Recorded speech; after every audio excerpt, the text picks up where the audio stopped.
Bobaba, ngaphambi kokuthi siqale namuhla inkantolo ithe umnumzana uBhaloyi afunde imithetho ehambiselana nokugonyuluka.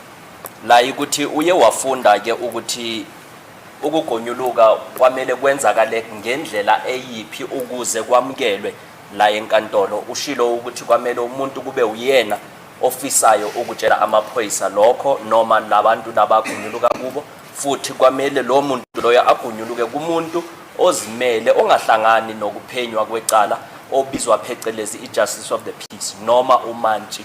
Lo mantshi naye angahlangani necala. La ukuthi kwamele lo muntu loyo anikwe wonke amalungelo wakhe bese ke yena angakwazi ukuthi agonyuluke ngemva kokuthi sekacebiswe ngawo wonke amalungelo wakhe. Ufundile namanje usanda kufunda omunye umthetho oshoyo ukuthi ukugonyuluka okwenzwe yimina akusebenzi nanokho ngingasho ngithi uThembi wayekade ekhona umzekelo. Ukugonyuluka kwami ngeke kusebenze kuchaphazeleke komunye umuntu wesibili. Njengoba ukuthi inkantolo manje njengoba ngisazonifundela ukuthi ukugonyuluka okwenzwe uSibiya akusetshenziswa ukuchaphazeleka kuNtanzi. Ukugonyuluka kwaNtanzi uma engabe ekhulume izinto ngoSibiya ngeke lokho kusetshenziswe kuye uSibiya.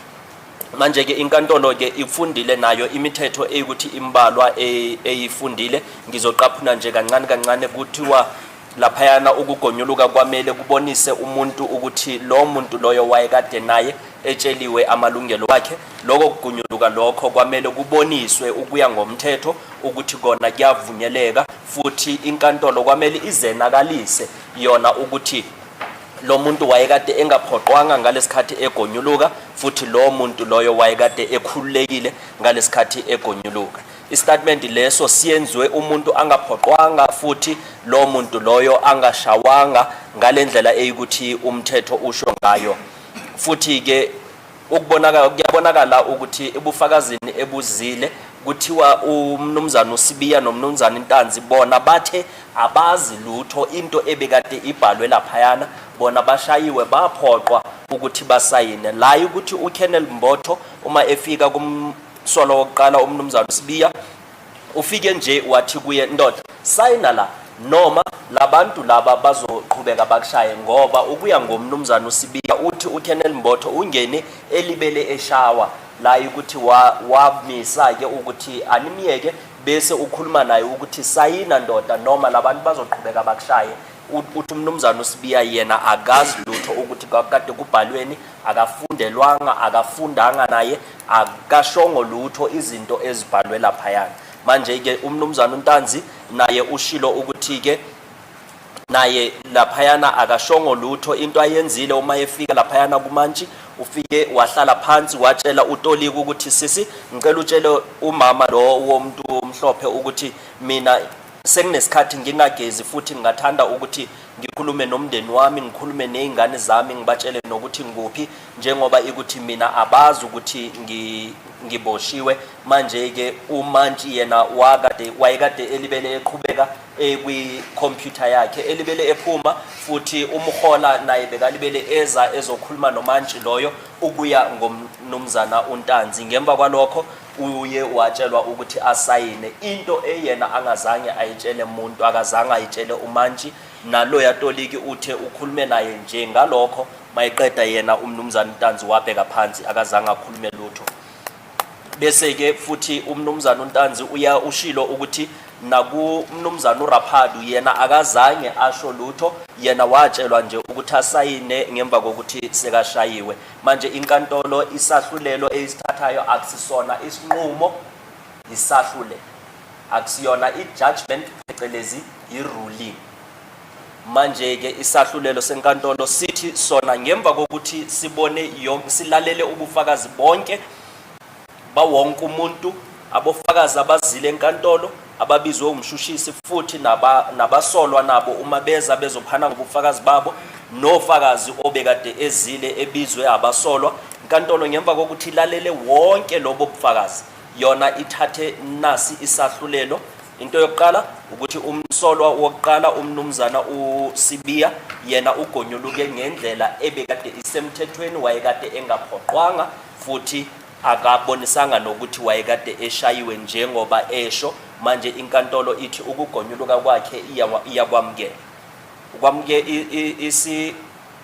Isahlulelo sesibini kumnumzana uNtanzi ithi nakhona kuyabonakalisa ukuthi ugonyuluke yena ebekade engaphoqwanga, yena wayekade efuna ukugonyuluka phambi kwamanje ukronye futhi wayekade enotoliki. Futhi nakumnumzana uKennel Raphadu umnumzana uNtanzi uye wagonyuluka nakhona ebekade ezimisele engaphoqwanga, engashawanga, engazange futhi athuselwe ukuthi agonyuluke. Manje inkantolo iyakwamukela lokho kugonyuluka kwakhe umnumzana uNtanzi kokubini okukamantshi ukronye futhi nalokho kugonyuluka kuKennel Raphadu.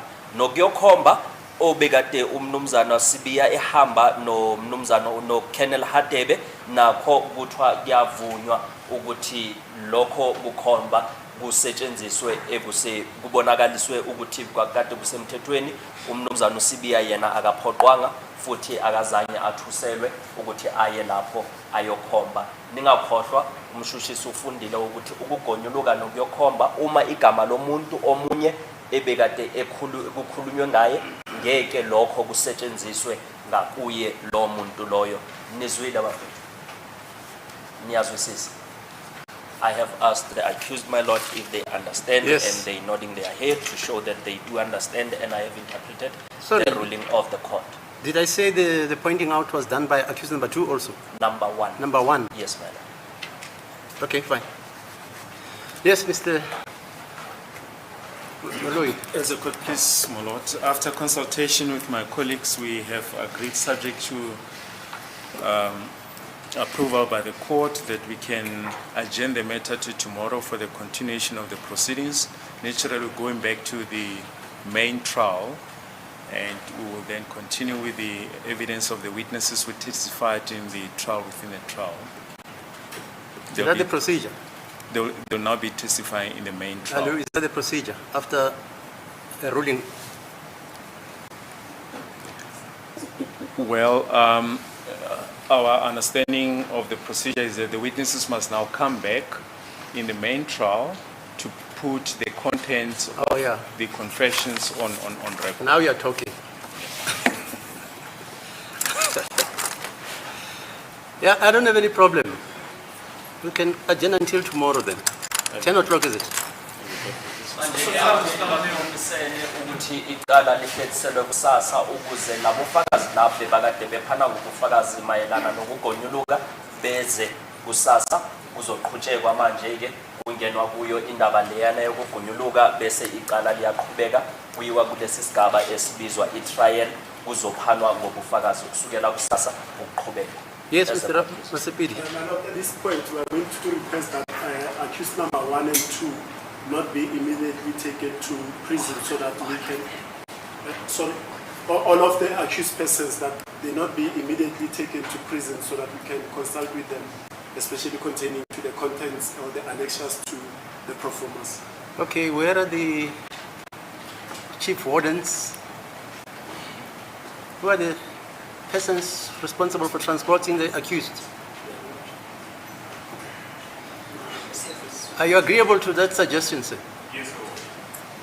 You are demoting me now. Just continue,